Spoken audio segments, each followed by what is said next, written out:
بسم اللہ الرحمن الرحیم۔ السلام علیکم۔ میرا آج کا موضوع ہے کہ اپنی صحت کا خیال کیسے رکھیں کہ ہم لوگ مستقبل میں بیماریوں سے اپاہجگی سے بچ سکیں۔ صحت و تندرستی برقرار رکھنے اور کھوئی ہوئی صحت کو بحال کرنے کے لیے ان تجاویز پر عمل لازمی کریں، ورنہ اپنی وصیت لکھ کر ورثاء کے حوالے کر دیں۔ پہلی تجویز ہے، ہر وقت پانی پیتے رہیں، خواہ آپ کو پیاس لگی ہے یا نہیں لگی۔ صحت کے سب سے بڑے مسائل اور ان میں سے اکثر جسم میں پانی کی کمی کی وجہ سے ہی ہوتے ہیں۔ کم از کم 2 سے 3 لیٹر پانی لازمی پیئیں ایک دن میں۔ دوسری تجویز، جسم سے زیادہ کام کریں، جسم کی حرکت ہو جیسے چہل قدمی، ورزش، یوگا، تیراکی یا کوئی بھی کھیل۔ اس میں گھر کے کام کاج خواتین کے لیے بہت بہتر ہے۔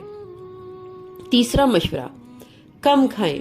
بہت زیادہ کھانے کی خواہش کو چھوڑ دیں کیونکہ یہ کبھی بھی اچھا نہیں لاتا۔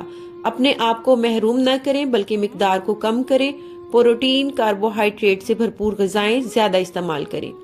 چوتھی ہدایت، گاڑی کا استعمال نہ کریں جب تک کہ یہ بالکل ضروری نہ ہو۔ اگر آپ کہیں بھی گروسری کے لیے کسی سے ملنے یا کوئی کام کرنے جا رہے ہیں تو اپنے پیروں پر چلنے کی کوشش کریں۔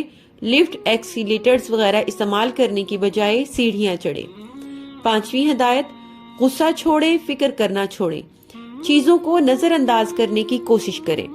اپنے آپ کو پریشان کن حالات میں مت ڈالیں، وہ تمام کام صحت کو خراب کر دیتے ہیں اور روح کی شان کو چھین لیتے ہیں۔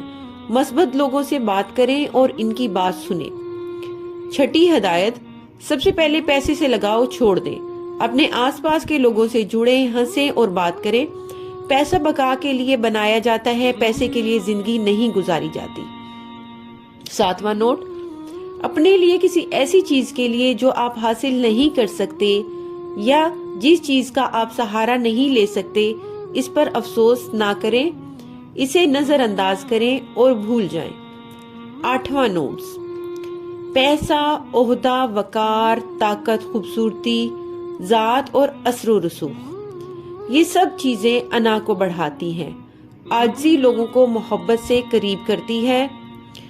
نواں مشورہ، اگر آپ کے بال سفید ہیں تو اس کا مطلب زندگی کا خاتمہ نہیں ہوتا، یہ ایک اچھی زندگی کا آغاز ہے۔